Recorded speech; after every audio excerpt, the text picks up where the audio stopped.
In the studio is a guest we've had before, Kyle Towb. Today we have Martin Flores. We're at Royal Oaks Country Club. Well, what is something that I can hold you accountable for this year? Did struggle with was being present. Man, it's just been a really transformational year.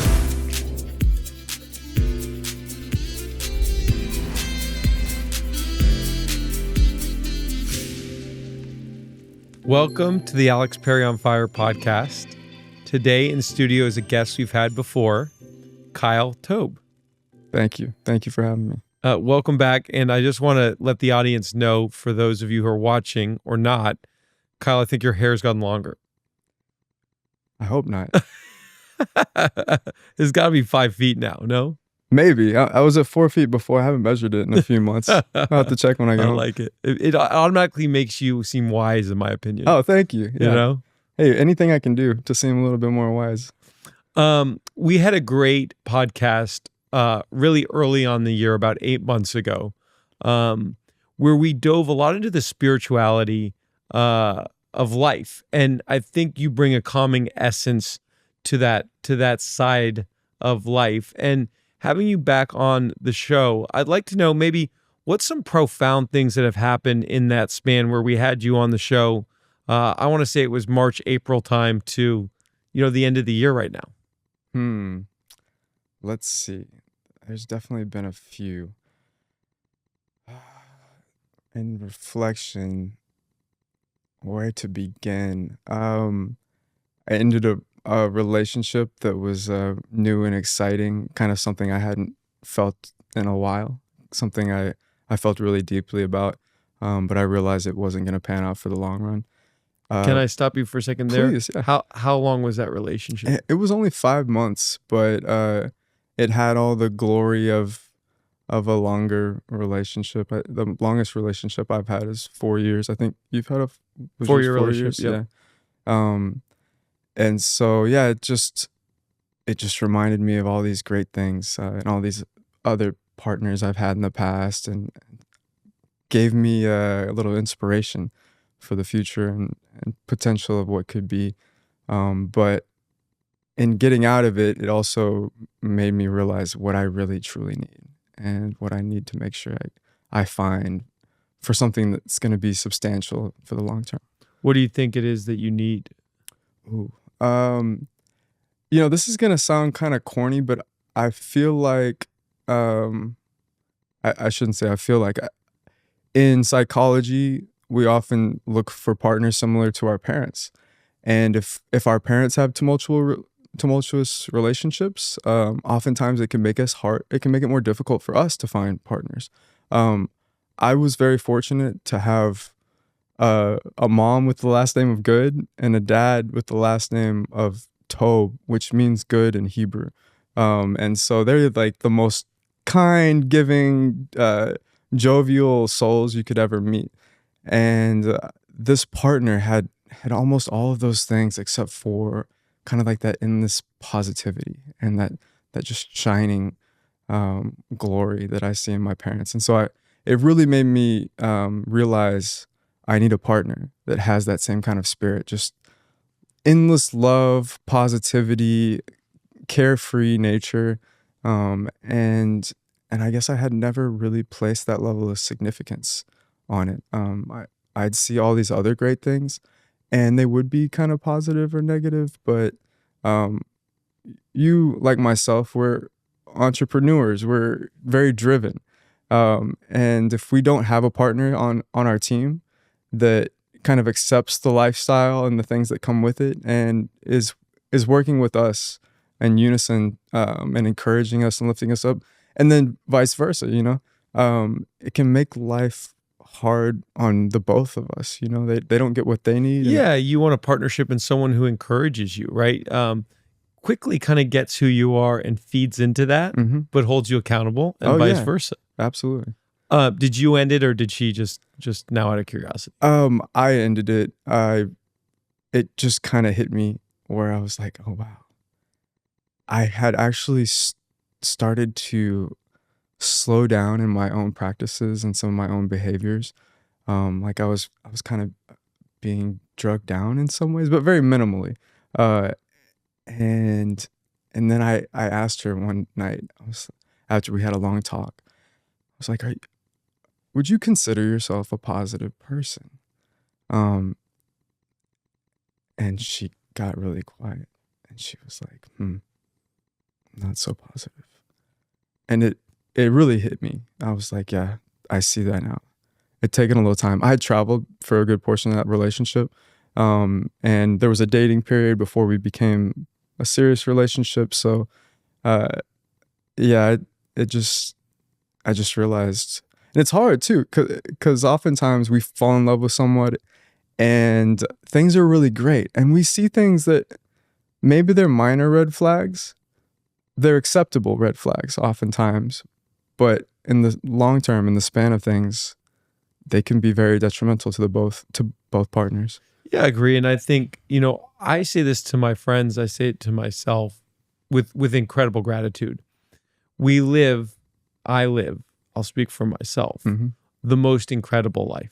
I am so fortunate in so many ways. And one of the exciting things about life is the people, whether it's an intimate relationship or just a friendship, the people you allow into your life going forward will either make it better or they won't stay in your life. And that's an exciting thought process, right? Like I either get people that take my life to a whole new level, which is already pretty high, or they don't choose to be in my life. And I think with a girlfriend or a boyfriend, it's a really good thought process to have. Kind of be aware of these things, right? And like you said, it's a feeling out process. You're not going to know right away, but I think energy is so important. And a lot of times it's funny. I don't think it necessarily has to be, now you want someone with positive energy 9 times out of 10, right? But it's how the energy is used, because you can have an incredibly positive person, but if their energy's all over the place, they're still pulling energy from you in ways you don't know. Absolutely. Yeah. It reminds me of a quote that I do my best to remember, which is, who and what you fall in love with determines everything. Whether that be your friends, a partner, your work, the sports you play. And because it becomes your passion, it becomes your life. And I feel like we take that for granted. We don't realize how, when we fall in love with something, whether it be an individual or an activity, how it's going to change the rest of our life, because it's going to become such a passion for us oftentimes. Love it. So anything, obviously that was, a big ticket item coming in, I guess in the middle of the year. Anything else of just notoriety? This year has really shown me why 37 is my favorite number. It's kind of shocking. Can you go into that? Because I always hear names and numbers mean something. This number means something to you. So this is kind of silly. The reason 37 is my favorite number was I started playing soccer league when I was 4 years old, and my number was 3. And then when it wasn't available, it was 7. And I think around the age of 7 or 8, I got on a team where there was already a 3 or 7 on the team. And I'm like, shoot, what number am I going to be? I'll just be 37. And so that's the cheesy, kind of funny explanation of why it became my favorite number. But then going into your other question, kind of what was the significance of it in this year? Man, it's just been a really transformational year. Last August was the first time I had a massive breakthrough in terms of how Buddha outlined in the Dhammapada, how you go about reaching, I'll just call it producing gamma waves with your brain in deep meditation. And I finally had that breakthrough. I hadn't been seeking it. It just become a routine, a practice. And then that breakthrough occurred. And it just triggered kind of a windfall of all kinds of things transformationally. And so interpersonally, career-wise, family, friends, it's just been blessings on blessings. Realizing the self, the true self, and kind of shaking off some of the fears associated with our humanity even. It's obvious that you embrace challenges and you see them as opportunities for growth, which is incredible. And usually New Year is an opportunity to set new you know, levels of experience or growth, or kind of measure yourself as you go into the new year, and also be mindful of what this past year was about. So knowing what the audience we've just shared has been about 24, what's going to be the things that you're most concentrated on as almost New Year's resolutions going into 25? Thank you. So regarding challenges, I think it's so important. There are so many things. Well, two parts. Let me take a preface and set a foundation. Um,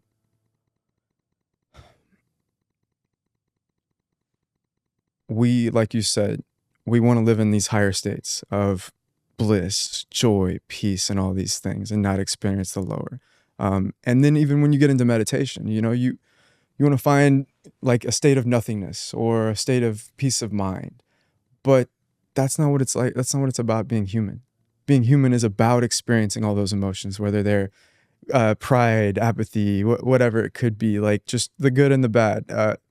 We should embrace all of them. And so with that in mind, when it comes to challenges, I think it's so important. And so this is something I'm being very keen on practicing and reprogramming habitually. Every now and then, there might be a client that calls you. Maybe you have a client that complains more than others. Maybe you run a business and you have customers that reach out and have issues and challenges. And we'll look at our phone and we might glance at it and see like the beginning of a message, and we could immediately be like, oh man, I don't want to deal with that right now, or this is not something that I find enjoyable, whatever it is. And so for me personally, it's reprogramming all those human habits I've developed since early childhood to get excited and be like, oh man, it's a challenge. This is awesome. This is an opportunity for me to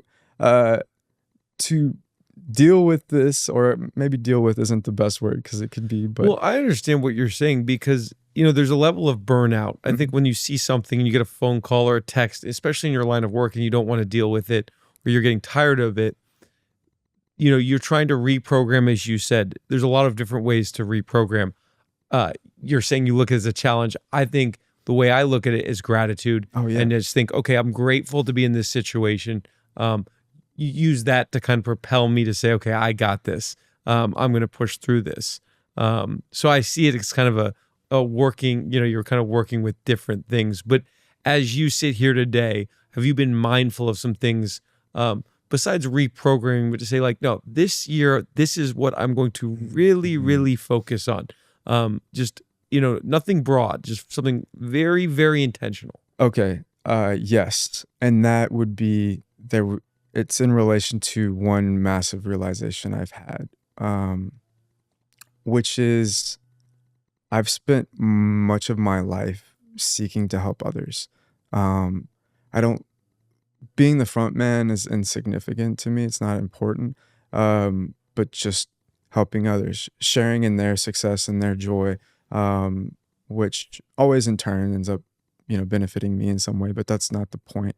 And so when we see ourselves as this human body, when we're looking through our own eyes, things are scary. Putting yourself out there, coming on a podcast, doing a podcast, people judge you. People, who knows? Anything could happen. There's competition out there. And so to respond to your question, I would say the core things I'm going to focus on are existing in a creative space instead of a competitive space, because the competitive space is crippling. It's us against everybody else, us against the world, our company against other companies. Whereas if we're existing as a true authentic selves and we're being creative, then it's just beautiful. We're just creators. We're going out. And so being my creative, authentic self, expressing myself, I'm an artist. And so really embracing that. And putting myself out there. It's instead of so much focusing on doing it for everyone else always. Well, what you're talking about is people pleasing. To some degree, I used to be a big people pleaser, and I know you've experienced I mean, that to some I degree. mean, I'm listening to what you're saying, and I hope the audience is hearing it. The way I hear this is that you're a people pleaser. You've always been a people pleaser. I want to call myself a recovering people pleaser. I've actually heard, and I'm not so sure I don't disagree with this, that people pleasing is a disease. I actually believe that now. Yeah. There's an element where you have to take care of yourself first, put yourself first. That doesn't mean you become a selfish human. No. It just means that your priorities have changed. And I think at a certain level, a certain age, it wears on you. I mean, that's really what you're talking about. And you're like, damn, I've spent a lot of my life worrying about other people besides myself first. And it hasn't necessarily led me to the best place. I'm not saying I don't love myself. I'm not saying I haven't been a great friend, a great brother, a great son. But it hasn't led me to exactly where I want to be in life. And now that's the opportunity to say, okay, if I put myself first, will that lead to a different outcome? And I think inherently we know the answer is yes. Oh, yeah. That's when the work starts. And that reminds me of something else. When we're born, we spend our entire lives after being born seeking freedom. Whether that, and oftentimes it's, it's expressed religiously. If, for instance, again, if you're Christian or what have you, that freedom could be going to heaven and just being free, not having to work anymore, not having to do this or that or whatever. Well, when you're a people pleaser, you don't experience that level of freedom necessarily, because your freedom is essentially tied to everyone else around you and their happiness and what have you. And so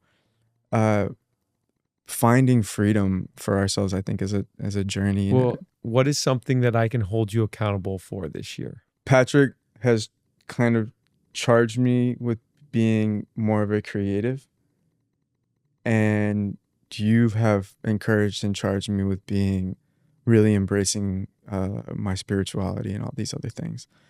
And so right now I'm at, and to your point, you've also charged me with Kyle being more focused, intentional about one thing instead of multiple. So I can do two things right now. I could focus on creating and sharing art, helping you too, helping you. I mean, however you want to be involved in that. Or I could focus on finishing a book. I mean, you're telling it to me without even trying. You have a lot of things going on in your life. I've had dinner with you in this house where you've asked me for advice on 6 things instead of 1 thing. And like you just said, my advice is, hey, Kyle, a lot of stuff going on here. Oh, yeah. Let's focus on 1 thing. And I think where I'm going to hold you accountable is I want you to excel in 1 thing going forward for the next couple months and choose that 1 thing in the next couple weeks. Tell me what that 1 thing is. And that's where I'm going to hold you accountable. I'm going to say, where are you? And you're already kind of, not giving it to me, which is exactly what I need to. I'm like, I don't want to choose 1 thing. I got 2 things. 1 thing. Choose 1 thing you're going after, and I'm going to hold you accountable for that. So quick question. No question. Because I love and respect y'all, and y'all are my peers, and I really admire what y'all do. Would y'all be more excited about seeing me pursue art and creativity or spirituality and those things? I think as we talk about this, I sense the confusion you have by even asking us. Oh, yeah, absolutely. It's not our choice. I wouldn't even answer that. What I would tell you is, don't read a book by its cover. I look at you and the way you're dressed and your demeanor and your hair and everything and say, this guy is overflowing with spirituality and calmness, and he's well adversed in the, Bhagavad Gita. Exactly, and I can't even say it right, so I'm not going to try it. And the Tao Te Ching. But that's not up to me.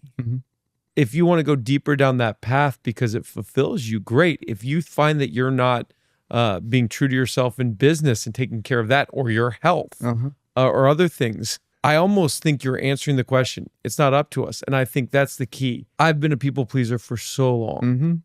And I've put other people first. And I've put other people's feelings and emotions first. And had a fear that they may be upset or they may not be in the environment and be happy. And how do I help them get happy here or move this piece around? And it weighs on you. And I think a lot of my fear is based on other people's actions or reactions. I think my biggest New Year's resolution is removing as much fear out of my life as I can. I've read it and I've thought about it. And the amount of times on a daily basis we bring in fear. Fear to get to the next meeting, fear of what you may cook for dinner, fear of what trip you may book, fear of a relationship, fear of upsetting someone, fear. I mean, I could go on and on. Michael Jordan said, limits like fears are often just an illusion. And it's something that's always stuck with me really hard. But specifically, are there particular fears that you seek to overcome that are more prevalent, more reoccurring? Absolutely. Absolutely. What are those? Trust. Trust with other everybody, people. Anybody, doesn't matter. Yeah, it's been a trying year with family, friends, trusting myself that I've just said I'm going to put myself first and not people please. Trusting yourself. Elaborate a little bit. I think I grew up wanting to make people happy.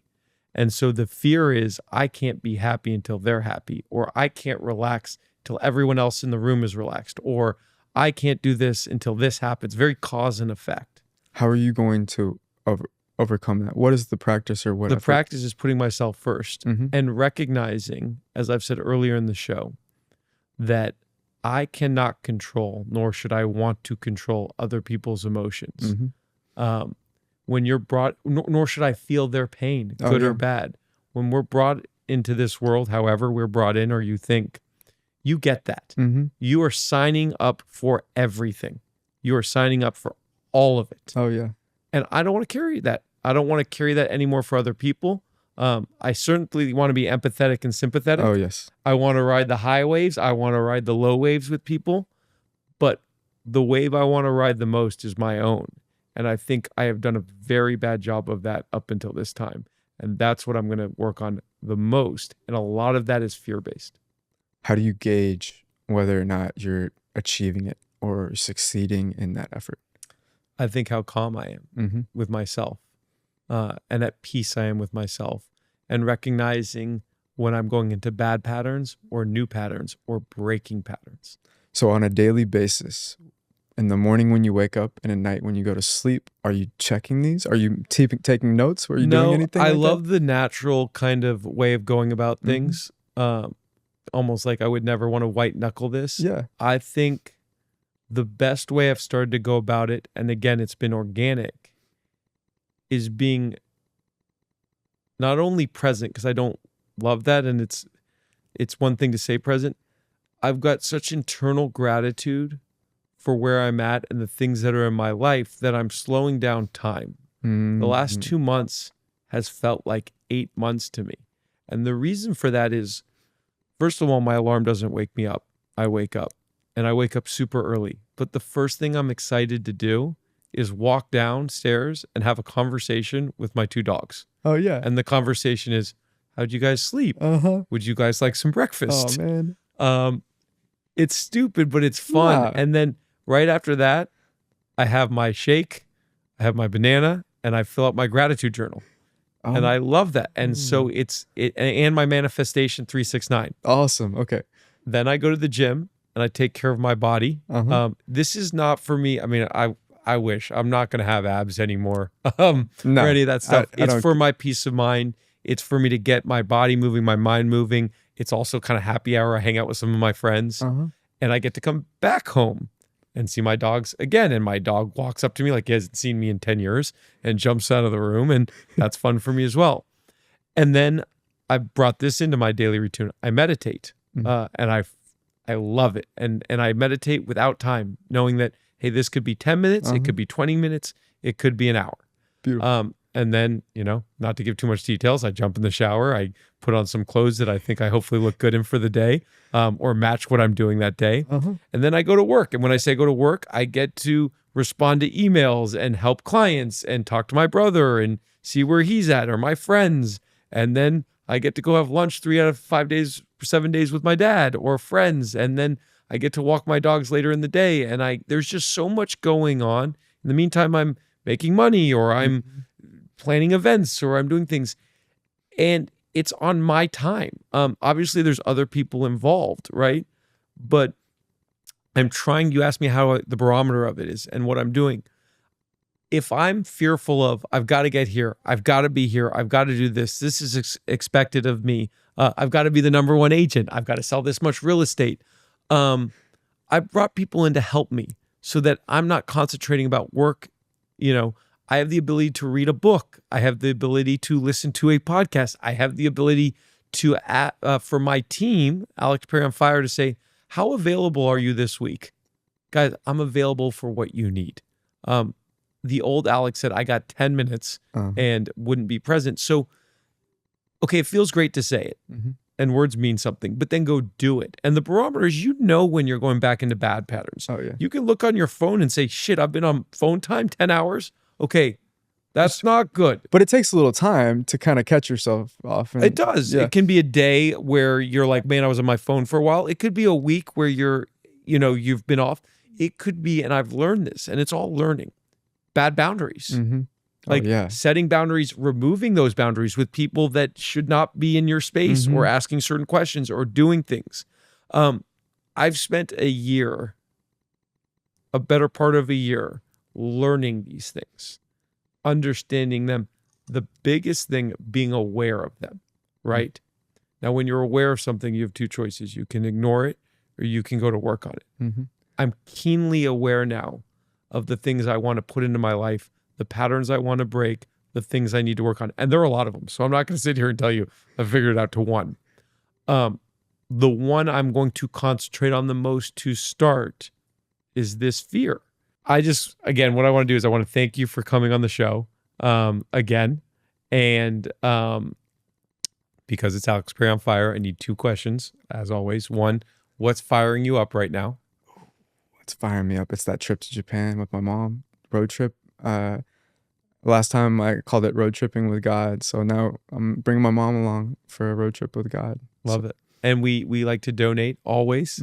To a charity of your choice. So what charity will that be? Social Venture Partners Dallas. And tell me just what that does. So Social Venture Partners International is a multi-country, multinational organization, and they have offices in a lot of the major cities across the world.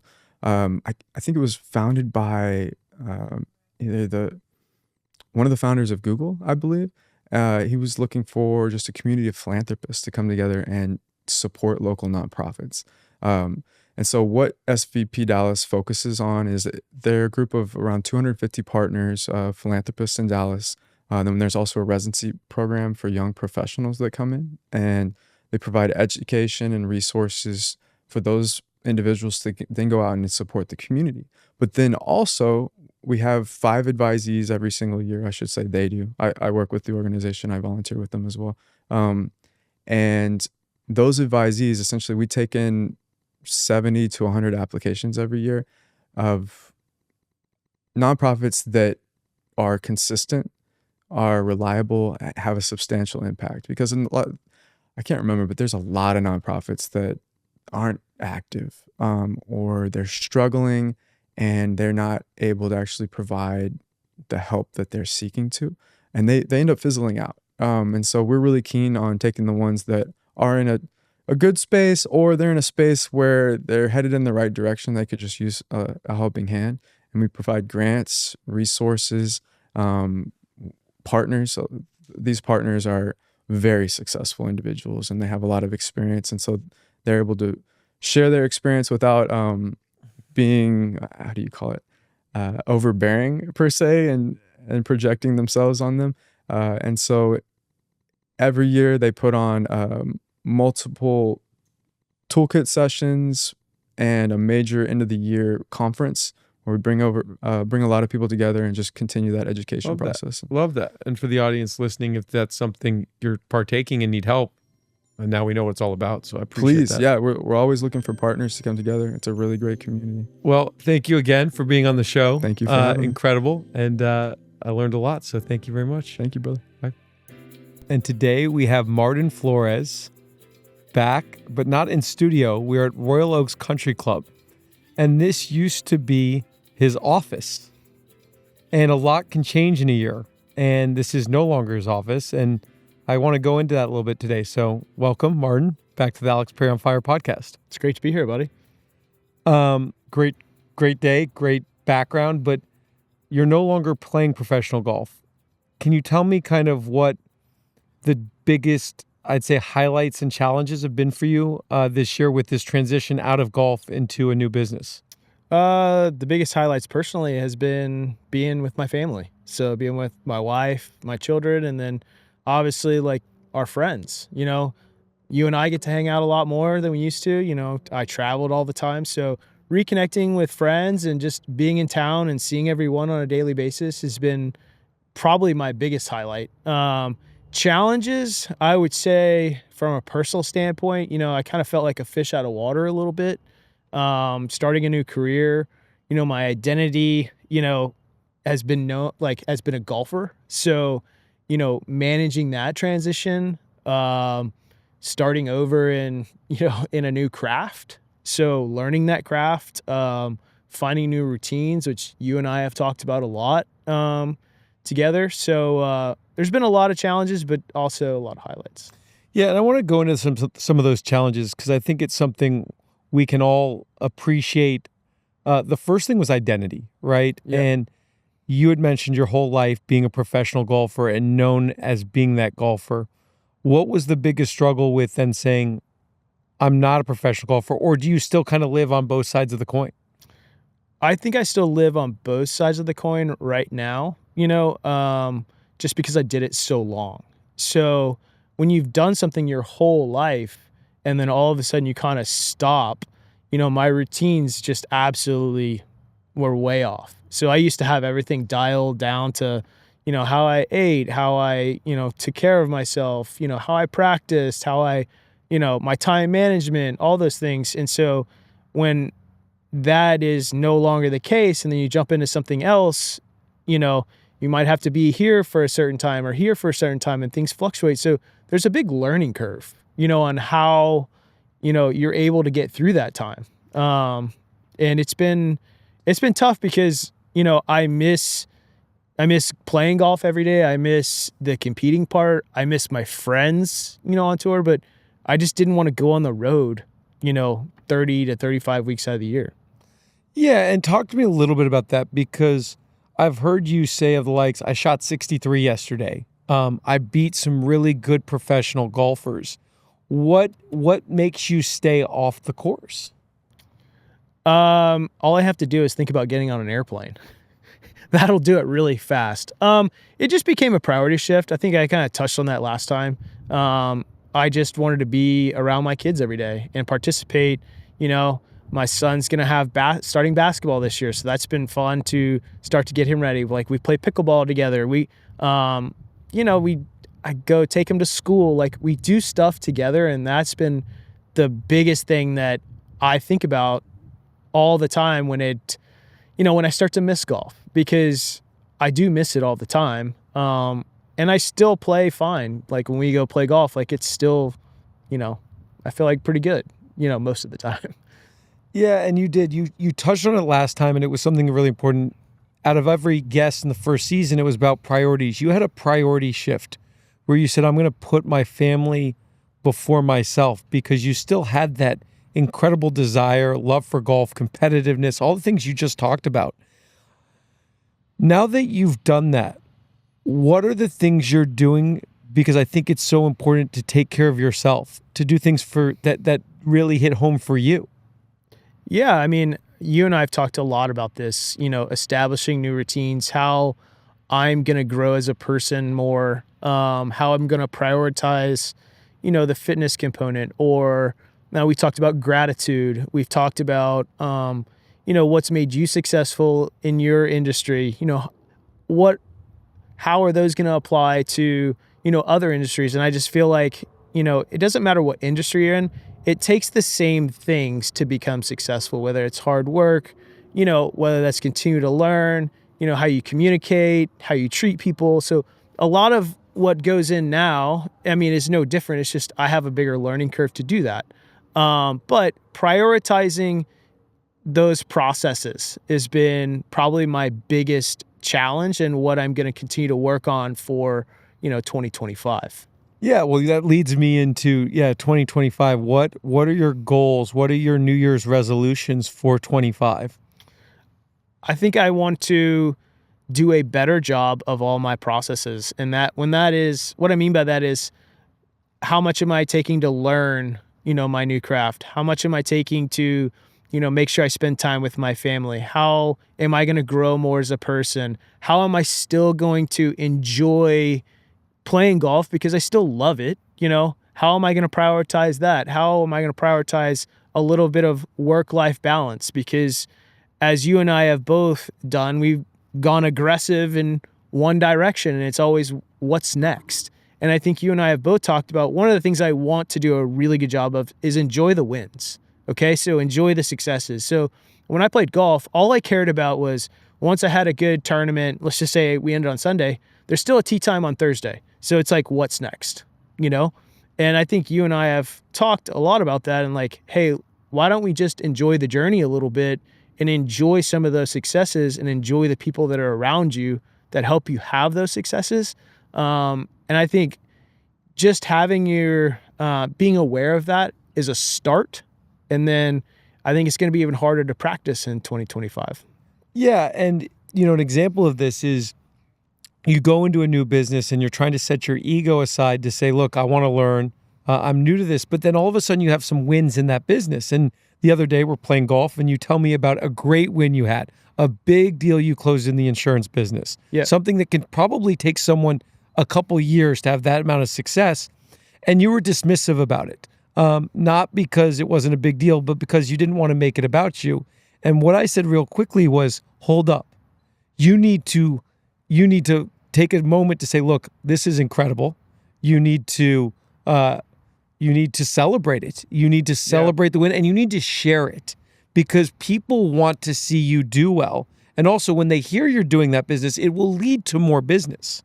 Yeah, I think one of the toughest things that I struggle with is, talking about myself. I don't really want to, share be braggadocious in any way, or I like sharing it with people that are close to me, but I don't ever want to be really outspoken about it. But if people ask, I'll tell them, that only came up because you asked me how it was going. And I was like, well, this went well for me and I was thrilled, but I just, I think I'm scared of complacency, I've always had this mindset of, if you're not moving forward, you're moving backwards, Somebody's always out there outworking you. Somebody is always there, pushing you, competing, and I love to compete. So I think that's what has kind of trumped that in a way. But as I've gotten older, you realize that the most important things are the people that you've met along the way or you've worked with and you've gotten to share those things with. So I'm hoping to do better at that in 2025. Do you think that you've had a difficult time in 24 slowing down? Yes. In a lot of ways, when I stepped away from golf, all of a sudden I step into this new, insurance world and I'm, humbled and I'm starting over and whatever. So I felt like all the time I had to be doing something in that industry. And it became to where I'm on my phone at home and we're around dinner time with the kids or the family. And I realized hey, I've got to put this away for a while. You got to have a little bit of break so you're re-energized for the next day. I just always have this desire to always want to do better. And sometimes, better is not always better, if that makes sense. It's just, you kind of need to take a step away for a second. And you even gave me a book where stillness is the key. And that was the title of it, right? Yeah. Stillness is the key. I haven't read it yet, but I remember listening to the audiobook a while back, and now I'm going to reread it. But having a still mind, having like, hey, you don't need to be in a rush all the time, and I felt like I was always doing that this year. Yeah, it's almost interesting. It's a different level of anxiety, right? Like I have anxiety when I'm 50 yards from the green in the middle of the fairway trying to hit my second on the green, and I go with the skull. It's a great go-to shot. I have that in my game now. And now all of a sudden it's a different pressure. And also, when you play golf, you can look at a leaderboard and see how someone's doing or see how they finished. There's no necessarily leaderboard. So you have to share those successes. Otherwise, no one would know them. Right. I think one of the things that I've also looked on is like, I'm around great people every day, with who I work with, and they've helped me a lot. I think one of the anxieties that I have in my new industry is, okay, like, what if I get, in front of somebody and I don't know the answer? Like, I don't want to look stupid. I think anyone can have that sort of, anxiousness. The other thing is a lot of the people I'm doing business with, I know, so I don't want to let them down, and I think about that. Like, it keeps me up at times. Like, I just don't want to let them down. Yeah, and I think what's great, and I think maybe you're seeing this, I saw this, people genuinely want to help, right? If you're working hard and they can see that in you, they want to help you. Yeah. And the funny thing is I see you doing that on the golf side too, because you offer to give me a golf lesson. You offer to give my friend who missed, he 3-putted from 6 feet back here. We don't want to talk about that. But, the next day you're like, hey, I'll give you a golf lesson. And I think it's full circle. I genuinely think that's what life's about. You care about people. You do things that are meaningful for them. And then in return, they want to help you, right? You were great to me as a professional golfer. We didn't have the same business, but you're always like, hey, let me help you out in golf, or come over. It was a relationship thing. As soon as you got into the insurance business, I said, well, how can I help you gain business? And I had the trust that you were willing to work hard for that business. Yeah, I think part of that is just we've known each other for so long, and kind of what it takes to excel at another part of the industry. It just happened to be golf. And so I've just always, I've played a long time. And so I have what I would think some knowledge in the game. So when I'm around my friends who play for fun, like, and I can help, like, I've always wanted to help. Like, hey, if I can do anything, like, I will. Like, I went over yesterday and helped a friend, for a second. Like, he has a simulator and I went and gave him a lesson for a second. But I generally just want to help, and I just feel like, the more you give, I'm not like I'm looking to receive anything, but I just want to give. I love that. And since this is a New Year's episode, tell me what you are looking forward to most in 2025. Man, that's a good question. I would say kind of what I started with, quality time with my family and friends. That's number one. Some personal growth, and just to keep continuing to learn and get better at my business. Do you find the gratitude when you get that little soccer practice or the dinner at home? Yeah, like, it's fun because we do a number of things, like, at the dinner table, they'll ask questions, or like, my son likes to play, like, I'm thinking of an animal, and like, he loves animals, but he likes to describe them, and I got to guess them. I never guess because he's so specific on what it is, but like, we do those little things that kind of make everything so fun. I pick my daughter up from from soccer last night, and she's like showing me a hot hand. She's like, Daddy, I've never had one of these. This is great. And she's shaking it. And I'm like, yeah, like, just the little things in life, like, make stuff really fun. Yeah, we talk about the little things so much, but they all add up. It's not a monumentous thing. It's just the little things and being present. And really what you're talking about is being present. Yeah, I mean, the other thing that I love is watching them compete. So it's like you're reliving stuff all over again. You're starting over and watching them compete in sports, or, watching them at a program in school. Like, you're just watching them, just like their eyes sparkle, just the smile. It's fun to watch. Well, and I think for the audience listening, from someone who didn't have it every single day, to recognize that if you do have it every day, just to have gratitude for that. Yeah. And like we've talked a lot about gratitude, and I think one of the things I did struggle with was being present. You know, it's hard when you're trying to, start a new adventure, and then like I told you, like I'm on my phone around dinner time, like, hey, like I got to put this up for a little while, And so being where your feet are is super important. So if there's one thing that I can hold you accountable for 2025, what's it going to be? I would say what we just talked about, being present. Put your phone away sometimes? Yeah. Maybe give me a 3-foot putt every once in a while. I'm not doing that.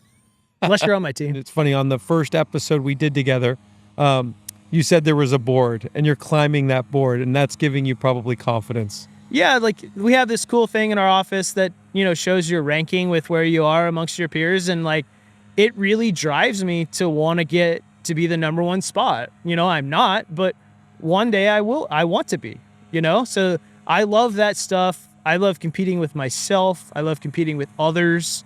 And so in time, it's getting better to where the golf is sort of taking the back seat, and my new, insurance stuff is sort of taking the front seat.